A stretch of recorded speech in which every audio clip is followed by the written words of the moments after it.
Цусд сувг үзүүлж бай.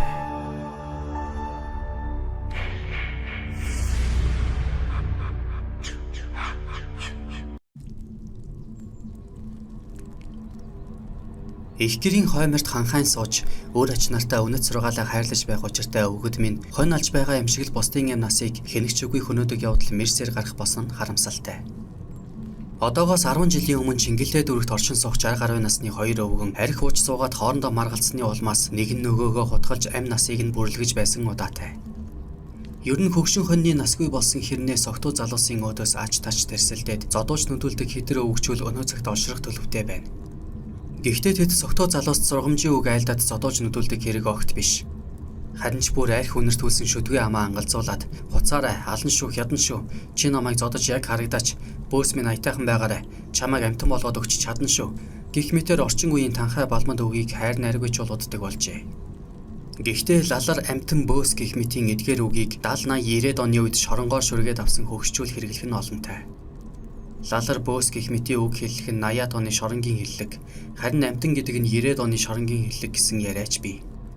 Өнөө цагт энэ мэтийн үгийг хашгичаад байгаа өвгчүүл бол яа харахгүй л 70-80-ад оны халахын шоронгийн бүтээл байхаас зайлахгүй. Ингээд 60 гаруй насны хоовон цогоог их өвгний үйлдсэн хүн амны ностой хэргийн талаар өгүүлье. Тэрбээр Сэлэнг аймгийн Харьяат бөгөөд ямар ч боловсралгүй бичиг үсэг тайлаадагүй ганц бие нэгэн байж. Залуу зандан насандаа зодоон цохины хэрэгээр орон шоронгоор шүргээд авсан нэгэн бөгөөд үүнийх нь гэрчгэлтэй духан дээрээ 3-4 см урт сорвитой, баруун шуу болон зүүн далантаа мөнл хутганы сорвитой, үүдэн шүднүүдээ хин нэгэнд цөм зохиулсан ёстой л эрүүгийн ертөнцийн музей гэж байдаг бол тэнд амьдаар нь тавьчихмаар нөхөр байж. Хэрэг үйлдэх үедээ Сэлэнг аймгийн нэгэн сумын засаг даргын тамгын газар захиулаар ажиллахын зэрэгцээ сумын төвийн айлуудын хөсөлтөөр малыг нь ядалж өгдөг байсан тул гутлынхаа төрөнд байнга хутга хийж явдаг байж. Сүүлийн жилүүдэд намарын тариа хураалтын үеэр будааны хулгайч нар олноороо төрөн гардаг болсон тул цагдаа нар зам болгоныг хянаж бөөн ажил мандуусаар өнөөдрийг хүрчээ. Будааны хулгайч нар хашаандаа хулгайлсан будаага нуучгаад ургац хураалтын ажил намдангуут мөнөх будаагаас имхэн наймаалдаг юмсанч. Дээр хэрэгч энэхүү будаа тарианы дуйлаант явдалтай холбоотой болох нь харагдаж байна. Нэг үед ихийн зогсоол гэдэг гурванчингийн гүүр хавцаа бусдаас ажил гуйрдан зогсдог байсан том тэрэгний жолооч Ганбат Цэрэн Бүрөв хоёр Сэлэнгээс будаа авчиж наймаалахаар Улаанбаатараас хөдөлжээ. Тэд явсаар Сэлэнг аймгийн Орхон туул суманд очиж урдийн танил даш Бүрөв Сүхбаяг нартай уулзаж бөөн хөл хөөрцөг болцгоосон байна. Мэдээж хүнээс юм салгах гэж байгаа хүмүүс яаж хоосон байх вэ? Шилтэй цэнхрүүдийг холхолцуулан авч оджээ. Сүхбаягийн дуулсан найз нар инхүү идэж ууцгаач хэлжээ. Гэтэл гай газарт ороос гихчээр энэ үед сумын тамгын газрын сахиул хоовон цогоог их чаргичин өвгөн үнэрч нохой шиг шиншилж явсаар Улаанбаатараас ирсэн машиныг харуутаа Сүхбаягийн явж оржээ. Түүний таамагласан ёсоор найз нөхөд эд наргиж суусан бөгөөд хоовон цогооч учиргүй баярлан намбалзаж настай хүний ёсоор хойморт заларсан байна. Ингээд хөгшин залуу нийсэн 5 хүн хөл толгойгүй архитаж гарчээ. Хоосоосон шилний тоо нэмэгдэх тусам тэдний яриа орширч бие биенээ хөөргөж дэвэргэх нь ихсжээ. Төдөлгүй арх дуусахад хоовон цогоо одоо хэдүүлээ манайд очноо. Би дүүнаараа урьж байна гэж хөөрцөглөжээ. Ингээд тэд цогоо өвгний дэрж ухаан мэдрэл алгатлаа ууцгааж орчлон дээр юу болж байгааг ч ухаарах сөхөөгүй согтцгоосон байна. Гэхдээ хоовон цогоо бусдыгаа бодвол нэг их согтсонгүй. Оройхон хэрд дач бүргийн эхнэр ирж түүнийг Сүхбаягийн хамт аваад явжээ. Харин хотоос ирсэн жолооч Ганбат Цэрэн Бүрөв хоёр тэртээдэргүй хонцууд байсан болохоор хоовон цогоогийн дундхаар болж. Гэвч уугийн агсам зантай Ганбат дуугүй байж чадсангүй. Тэрбээр "Хөөе цогоогой, та түрүүн халахын шоронгийн талаар юу яриад байсан бэ? Би бас халахын шоронд овоо хэдэн жил болчихсон хулгайч шүү. Та Төв аймгийн Харьяат Тогоогийн отгоны гал хан байсан юм биз дээ? Отхон эцсийн эцэдхий юм бэ? Хар айргийн онцгойд байхдаа шоронгийн даргийнхаа машиныг хулгайж оргоод л дуйлаан дэгдээгээд өндөрт гарчихсан болохоос биш байдаг л нэг хулгайч шүү дээ. Тэгтэл та отгоныг юу гинэ? Халахын шоронгийн 5 том атманы нэгч гих шиг битгий худлаа хуцаад байгаарэ гих зэрэгээр агсарч гарчээ. Хоовон цогоо угийн хор шартай залуу зандан насандаа байтугай хөвшөрсөн хойноч хүнд дээрлэхүүлж яваагүй болохоор агсам зантай Ганбатад шууд хариуг нь барьсан байна. Тэрбээр "Дүүхүү баг шиг солиороорой. Чам шиг муу лалар халахын шоронгийн талаар надтай зиндархах гэвэл дэндүү жижигдэн. Заяа чин дотно. Ч юм уу өсрэл халаасны хулгайгаар шоронд орж байсан биз? Эсвэл нэг муу бяцхан охины хүчэндээ биз? Хорвоо ертөнц чам шиг муу лаларт ийм л хувь заяа оноох байлгүй. Харин надад бол жинхэнэ тэнгэрлэг хувь заяа оноос юм шүү. Би жаатай эргүүний бахархал болсон зодоон цохины хэрэгээр 3 удаа шоронд орсон хүн. Худлаа гэвэл хэд мөрийн баримт нь энэ байна. Гэт түүнд нэгэн цагт эрт мисээр хаг яруулж байсан духныхаа сорвийг үзүүлэхийн зэрэгцээ. Хувцас тайлаад байдаг бүхэл шарх сорвио үзүүлжээ. Тэгтэл Ганбат муу хүн эзэн ууснаа гэдэг шиг муу хулгайч зодуулж нүдүүлж байсан шарх сорвио бусдад үзүүлж томордог гэдэг ёстой үний юм а. Үүний оронд хөвшин төгцөг гой та тэдэн онд тэрийг тэгж зодоод тэгж хядаад 40 жилийн ял авч байсан гих шүүхийн тогтоолоо үзүүлчихэж чадахгүй штэ. Гих зэрэгээр ойлгохгүй үгний хор шарыг улам малтсан байна. Ховн цохогийн хор шар хөдлөөд ирэхээр Ирүү ам нь чичрээд их хачин болчихдаг юм санаж.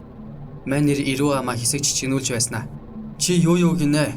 Тэгж ярих юм бол над чиг биедээ шарх сорвитой хулгайч ховор шүү. Өөртөө ийм их сорив олсон хүн өөр бусдад үүнээс хавьгүй олон сорив үлдээх нь ойлгомжтой шүү дээ. Би 70-аад оны шоронгийн луугаар махан толгой мягмарын толгойроо хотголж явлаа. Худлаа гэвэл чи Батсүмбэрийн асамжийн газарт байгаа мягмар дээр очиод асуухгүй юу? Би бол баримттай юм ярина. Одоо амьд байгаа хулгайчууд бол намайг гэрчлэн. Харин чамд бол бусдыг зодох нь байдгүй бусдад зодуулж явсан гэх шарх сорив байна уу? Харваас байхгүй. Бяцхан охин хүчиндэж шоронд ороод шуумруудын банд явсан чамд ямар юмныхан сорив байх юм бэ? Муу банд бөксөрөө хоолоо олж иддэг арчаагүй шаар. Хошдогныхоо нөхрөө шуумруудын сэлтийгээр дөрүүлж явсан байцсангүй. Атмануудын дунд ясгайж хоолоо олж иддэг байсан арт талдаа өмдөгтэй ир янхан. Гих зэрэгээр 60 гаруй насны хүний амнаас гарахааргүй муухай үгээр дайрч доромжилжээ. Харин цаад Ганбат нь жаахан агсан зантай л болохоос биш хэр барагтай бол бусдад гар хүрээд байдаггүй. Яс юмн дээр жаахан аймхай нэгэн байсан тул ховн цогоороо гараа зангидаад юугүй дайрсангүй. Гэхдээ л хачин муухайгаар доромжлуулсан болохоор бас дуугүй суусангүй. Тэрбээр өвгөн рүү "Түй" гэж нулимснаа. Муу хөвшин төгсөг чи намайг бяцхан охин хүчиндээ чоронд орж байхыг хизээ харсан юм бэ? Би согтуудаа машин жолоодож яваад хүн дайрч алсан хүн. Худлаа гэвэл энэ цэрэн бүрүү гიშлэн. Тийм биз дээ цэрэн бүрвэ гэхэд цаадхан толгой төхөнгөө. Та хоёр одоо болооч тээ. Шорон ярихад дутаж гиндэ. Би инээ ингэж үгээр ид хинт хэрэгтэй юм бэ? Цогоогой та настай намтай хүн байж яасан сони юм ярьдаг хүн бэ? Одоо болцгой химээжээ. Тэгтэл хоовн цогоо "Болохгүй шүү.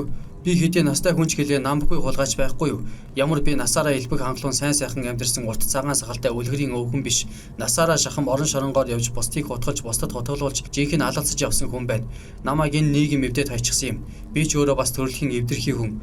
Хоёр эвдэрхий нийлэхээр юу болдгийг та нар мэдэхгүй штэ муусаа амьсгаанууд" гэж хэлээд орныхон арт талаас нэг их урт хувтаг гаргаж ирээд түүнийгээ билүүдэд суучгаж. Амхандаа агсам зантай Ганбатын зүрхийг өхүүлэх гэсэн бололтой. Уг нь хэрэг явдал ингээд л дуусчих ёстой байлаа. Агсам зантай Ганбат өвгнөөс уучлалтгүй гадал болчих байлаа. Гэвч өхлөн ирсэн хулган муурын сахлаар оролдов гэвчээр Ганбат дуугүй сууж чадсангүй. Тэрбээр өвгөн рүү хяламхийн харж хүйтнэр инэмсэглээд "Өө за. Одоо байс хэтлээ хутгаараа айлгачих юм байна л да. Та над хутгаараа яах гэж байгаа юм бэ?" гэхэд хоовн цогоо "Чамайг алах гэж байна. Мохоо хутгаар зовоогоод яах вэ? Хурц хутгаар ганцхан дүрчгсэн хин хиндэ амар бидтэй. Нас дээр гарсан би ч гэсэн чам шиг муу амтныг олон дахин хутгаж өөрийгөө зовоомооргүй байна. Зарим хулгайч хин нэгнийг алхтаа 20 гарыг хутгалсан байхыг яана. Мал алхад ганц л удаа хутгашаадаг. Би чамайг яг мал шиг төхөрнө. Гизийг чинь хурц хутгаар ярьж байгаад улаан голыг чинь таслана. Эсвэл шууд нугсанд чинь хутгашаана. Бүр болохгүй бол холгойг чинь огтлно" гих зэрэгээр төвчгөнжээ. Харин энэ үед жолооч цэрэн пүрөө мань хоёрын хэрүүлийг жаахан зөөлөх хаятай. "Цогоогой та өдийн асалж хаад арай эрдэнэт хүн рүү хутгах сар байхгүй юм байгаа биз дээ. Худлаа ярьж байгаа ил хүү дээ. Тэгээд чи имхэн хэрүүлээс болж хүний амьд хүрнэ гэж юу байх вэ? Та жаахан тайвшир. Ганбат чи ч гэсэн дуугүй бай. Ер нь энэ хэрүүл Ганбат чамаас л болсон шүү. Цогоогойд бол буруу байхгүй. Хөөе Ганбатаа, чиний шорон мэддэг чинь тэндэл байдаг юм байгаа биз? Ер нь чи их арчаагүй нөхөр байна шүү. Чамайг би уусын эзнээ шингээж чаддаггүй ийм новшин эргэж төсөөлчих явсангүй. Харин цогоогой бол чиний хажууд тэр орон шорон гээчийг нь үзээд зодоонуудын гэж юу байдгийг өөрийнхөө биендээ туршаад үзчихсэн хүн байна шүү дээ. Гих зэрэгээр өвгний уур бухимлыг дарах гэж оролджээ. Гэвч хоовн цогоо энэ үгэнд тайвширсангүй. Тэрбээр 10-аад минут юуч дуугарлгүй хутгаа билүүдэд суучгаж. Энэ үед Ганбат "Нэрэ цогоогой та одоо ийм хөшөрчгсөн мөртлөө хүн хутгалж чадах уу? Би бол зүгээр сууж байгаад танд хутгалуулна гэж түүхэнд байхгүй. Бас ч гэж залуудаа зодооны урлагаар хичээлж явсан хүн шүү. 60 гарсан өвгөн хутга бариад гүйгээд ирж гэмээн ирэх биш бие хамгаалчихж дөнгөхөө л хүү дээ. Харин та намайг унцны дараа хутгалах гэж байгаа бол сансны чинь гарц. Би өнөөш нь танаад унтахгүй машиндаа унтна" гэхэд хоовн цогоо "Зүрх муутай ч амтан болдоо. Би очиж чам шиг амтныг утгаж гараа зустахгүй шүү. Маргааш өглөө та хоёрт ганц хойно гаргаж өгөх гээл хутгаа билүүдэж суун" химээжээ.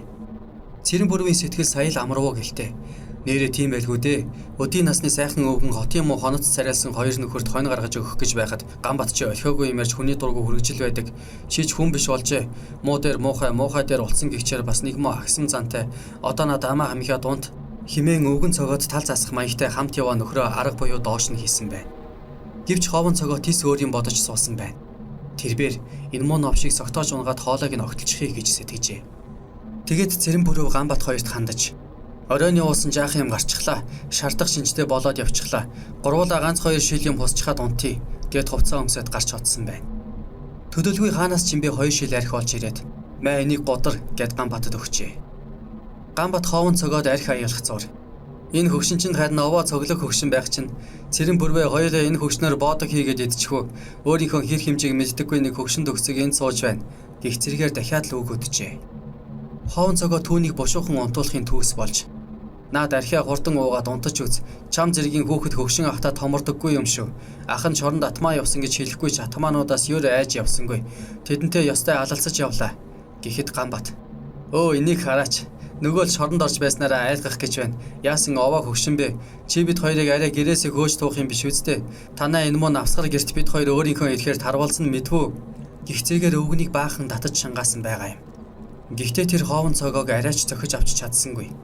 Хэрв зогсон бол өвгөн цогоо хутгах шахад бэлэн байж. Тэр ёстой л нэг гараараа нөгөө гараа барьж байсан бөгөөд олон хонь ялсан болоод ч тэрв Ганбатыг яг л хонь шиг төхөөрөндөө гэж зансаар байж. Төдөлгүй өвгний авчирсан 2 шил арх дуусч Цэрэн Пүрэв Ганбат хоёр унтахаар хэвджээ.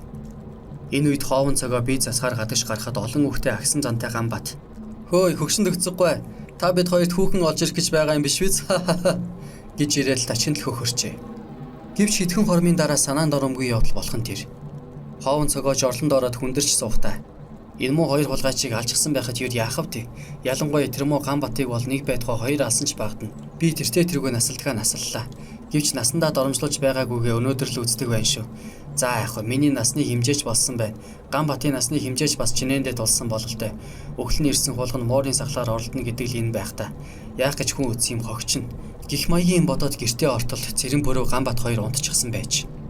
Ингээд тэр хонь ядлаг утгаа гаргаж ирээд оройноос хойш өг өдөөд үхлээ зөгнөөд байсан Ганбатын хоолойг шууд огтолж орхижээ. Энэ чимээнээр Цэрэн Пүрэв өндөйн босч ирээд "Арайчтай та ингэх байсан гэж юу? Би юм муухай болно гэж төсөөлөөгүй шүү дээ." Гээд гартаа цустай хутга барьсан хоовон цогоогоос шууд зугтсан байна. Түүнийг нүцгэн шалдан шахуу гэрээс гарчгүй хэд хоовон цогоо араас нь "Төсөөлсөнгүй гин шүү. Чамайг ч гэсэн хамт алчихъя гэж бодож байсныг чи бас төсөөлөөгүй хэрэггүй. Яах вэ чамд аз дайрлаа. Бушууган тэр цагдаа нараа нааш нь дагуулад ир" гэж хашгирчээ. Хоовон цогоо энэхүү үйлдэлдээ дээд хэмжээ авах учиртай байлаа. Гэвч тэр үед мөрдөж байсан эрүүгийн хуулиар бол 60-аас дээш насны хүмүүсийг цаазаар аваачдаггүй байж. Хуулинд заасны дагуу энэ насныханд өгөх ялын дээд хэмжээ 15 жил. Гэхдээ 3 жил нь гяндан юмсанж. Хөгшин хоньны насгүй болсон хитэр цантай өвгнийг өдөж байгаад амь насаа алдсан Ганбат энд бас буруутай. Хоёрын хооронд нэг юм уу шалихгүй агсам зан нь түүний амийг авч оджээ.